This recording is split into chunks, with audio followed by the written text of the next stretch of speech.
تعارف بهت بگم، اگه نوک برگای گیاهت سوخته فاتحه‌اش خونده است. مطمئن باش هر وقت نوک برگای گیاهت سوخت یه عاملی داخل خاک نمیذاره که ریشه گیاه شما رشد کنه، نفس بکشه و باعث خفگی ریشه شده. حالا این عامل‌ها میتونن 3 تا دلیل داشته باشن.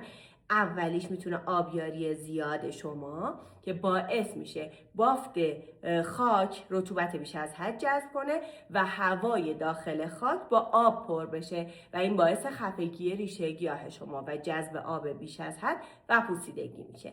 عامل دوم به خاطر تخلخل کافی نداشتن خاکه. وقتی از خاک‌های بی‌کیفیت استفاده می‌کنید که تخلخل درست و اصولی ندارن و معمولاً از خاک رسی یا خاک باغچه داخلشون استفاده شده، ریشه گیاه شما رو خفه می‌کنه. از طرفی وقتی خاکی که استفاده می‌کنید اونقدری سفت باشه و مناسب گیاه شما نباشه که گیاه به خوبی نتونه توی خاک ریشه دوانی کنه و رشد کنه، وقتی ریشه توقف رشد پیدا میکنه باعث خفگی ریشه میشه و این 3 تا عاملی که بهتون گفتم و باعث خفگی ریشه میشن، همه اینا اولین علائمی که روی گیاهتون نشون میدن نوک‌سوزی برگ یا سیاه شدن نوک برگ.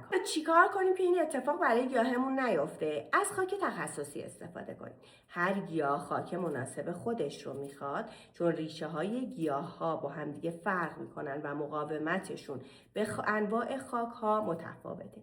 از طرفی آبیاری درست رو بلد باشین و بدونین که هر گیاه رو به چه شکل باید آبیاری کنین که توی ویدیوهای قبلی و ویدیوهایی که بعدا توی کانالمون میذارم در مورد آبیاری مفصل توضیح میدم.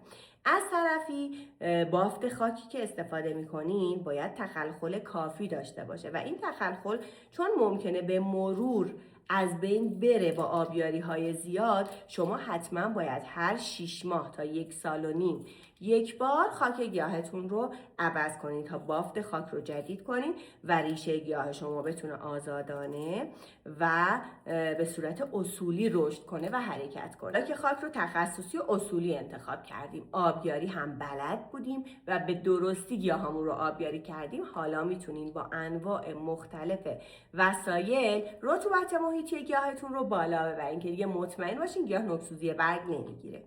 اما چند تا نکته در مورد دستگاه‌هایی که رطوبت محیط رو بالا میبرن بهتون بگم. این اسپری های آب اگر مستقیم روی برگ‌های گیاه شما اسپری بشن و قطرات درشت روی برگ‌ها به جا بذارن، نه تنها هیچ فایده‌ای برای گیاه ندارن بلکه به شدت مضر هم هستن.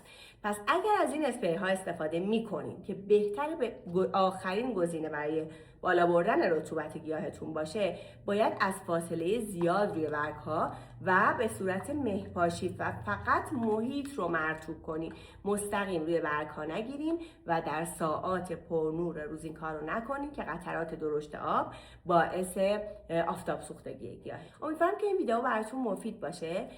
خوشحالم که این ویدیو رو تا آخر تماشا کردین. یادتون نره که کانال ما رو سابسکرایب کنین که خیلی نکات عالی و مفید در مورد گیاها قراره بهتون آموزش بدیم و یادتون نره که لایک پای ویدیو رو حتما بزنین که کمک کنین این ویدیو به افراد بیشتری نشون داده بشه و گیاهای بیشتری نجات پیدا کنه.